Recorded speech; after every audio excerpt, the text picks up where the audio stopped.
नमस्कार दोस्तों, आपका हमारे चैनल में स्वागत है। माँ महागौरी की कथा। पौराणिक कथा के अनुसार पर्वतराज हिमालय के घर जन्म लेने के बाद देवी पार्वती ने बचपन से ही भगवान शिव को पति रूप में प्राप्त करने का प्रण कर लिया था। जब वह थोड़ी बड़ी हुई तो उन्होंने शिव को प्रसन्न करने के लिए कठोर तपस्या करने का निश्चय किया। पार्वती ने जंगल में जाकर अत्यंत कठिन तपस्या शुरू कर दी। उन्होंने वर्षों तक अन्न जल का त्याग कर दिया और केवल पत्तों या वायु पर ही निर्वाह किया। उनकी यह तपस्या इतनी कठोर थी कि उनका शरीर धूल, मिट्टी और पत्थरों से ढक गया। इस कठोर तप के कारण उनका सुंदर गौर वर्ण भी काला पड़ गया। तपस्या के कारण उनका ये रूप काली कहलाया। हजारों वर्षों की इस अद्भुत और कठोर तपस्या से भगवान शिव अत्यंत प्रसन्न हुए। वह स्वयं पार्वती के पास प्रकट हुए और उन्हें पत्नी के रूप में स्वीकार करने का वरदान दिया। वरदान देने के बाद शिव ने उनकी तपस्या का फल देने के लिए गंगा के पवित्र जल से उनके शरीर को धोया। जैसे ही शिव ने देवी के शरीर को गंगा जल से धोया, वह क्षण अद्भुत था। गंगा जल के स्पर्श से उनका शरीर बिजली की तरह अत्यंत कांतिमान और श्वेत हो गया। वह पहले से भी अधिक सुंदर, शुद्ध और पवित्र हो गईं। अपने इस अत्यंत गौर वर्ण के कारण ही वह देवी संसार में महागौरी के नाम से विख्यात हुईं। माँ महागौरी का स्वरूप बहुत ही शांत, सरल और मोहक है। उनका वाहन वृषभ है। वस्त्र, वो सफेद या हल्के पीले रंग के वस्त्र धारण करती हैं, इसलिए उन्हें श्वेतांबर भी कहा जाता है। अस्त्र शस्त्र, उनकी 4 भुजाएं हैं। उनके एक दाहिने हाथ में त्रिशूल है और दूसरा हाथ अभय मुद्रा में रहता है। बाएं हाथों में से एक में डमरू है और दूसरा हाथ वर मुद्रा में है। माँ महागौरी भक्तों के लिए अमोघ फलदायिनी हैं। इनकी आराधना करने से भक्तों के सभी पापों का नाश होता है और उन्हें अक्षय पुण्य प्राप्त होता है।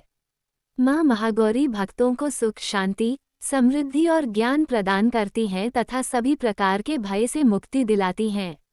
प्रसन्न किया। उनकी तपस्या के फलस्वरूप भगवान शिव ने उन्हें स्वीकार किया, जो ये दर्शाता है कि सच्ची भक्ति और समर्पण से किसी भी कठिनाई को पार किया जा सकता है। अगर आपको हमारी कहानी पसंद आए तो हमारे चैनल को लाइक करें, सब्सक्राइब करें और शेयर करें और कमेंट में जय मां गौरी लिखें। मां सिद्धिदात्री की कथा। आज दुर्गा के 9वें स्वरूप सिद्धिदात्री का पूजन किया जाता है। माता दुर्गा का ये स्वरूप सिद्ध और मोक्ष देने वाला है, इसलिए माता को मां सिद्धिदात्री कहा जाता है। इनकी पूजा अर्चना करने से सभी कार्य सिद्ध होते हैं और मोक्ष की प्राप्ति होती है। माँ दुर्गा के इस स्वरूप की पूजा देव, दानव, ऋषि, मुनि और गृहस्थ आश्रम में जीवन यापन करने वाले सभी करते हैं। इनकी पूजा अर्चना करने से धन, यश और बल की प्राप्ति होती है। माँ सिद्धिदात्री के स्वरूप की बात करें तो ये 4 भुजाधारी हैं। एक हाथ में कमल पुष्प तो दूसरे में गदा धारण की है, वहीं तीसरे में चक्र तो चौथे में शंख धारण की है। सिंह उनकी सवारी है। माँ सिद्धिदात्री समस्त संसार का कल्याण करती हैं, इसके लिए उन्हें जगत जननी भी कहते हैं। ग्रंथों, वेदों, पुराणों एवं शास्त्रों में माँ की महिमा का वर्णन निहित है। मार्कंडेय पुराण में माँ की महिमा का गुणगान विशेषकर है। मार्कंडेय पुराण में माँ को अष्ट सिद्धि भी कहा गया है। इसका अर्थ यह है कि माँ निमा, महिमा, प्राकाम्य, गरिमा, लघ्यमा, प्राप्ति, ईशित्व और वशित्व अष्ट सिद्धि की संपूर्ण स्वरूपा हैं। अगर आप भी माँ सिद्धिदात्री की कृपा के भागी बनना चाहते हैं तो आज विधि पूर्वक माँ सिद्धिदात्री की पूजा करें। साथ ही पूजा के समय व्रत कथा का पाठ अवश्य करें या कथा को सुनें। इस व्रत कथा को सुनने मात्र से साधक की हर मनोकामना पूरी होती है। सिद्धिदात्री माता की व्रत कथा क्या है?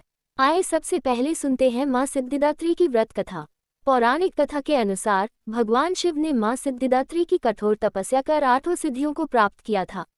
माँ सिद्धिदात्री की अनुकंपा से ही भगवान शिव का आधा शरीर देवी हो गया था और वह अर्धनारीश्वर कहलाएं।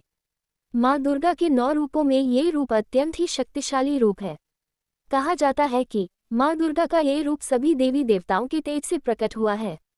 कथा में वर्णन है कि जब दैत्य महिषासुर के अत्याचारों से परेशान होकर सभी देवतागण भगवान शिव और भगवान विष्णु के पास पहुंचे, तब वहां मौजूद सभी देवतागण से एक तेज उत्पन्न हुआ और उसी तेज से एक दिव्य शक्ति का निर्माण हुआ, जिसे माँ सिद्धिदात्री कहा जाता है।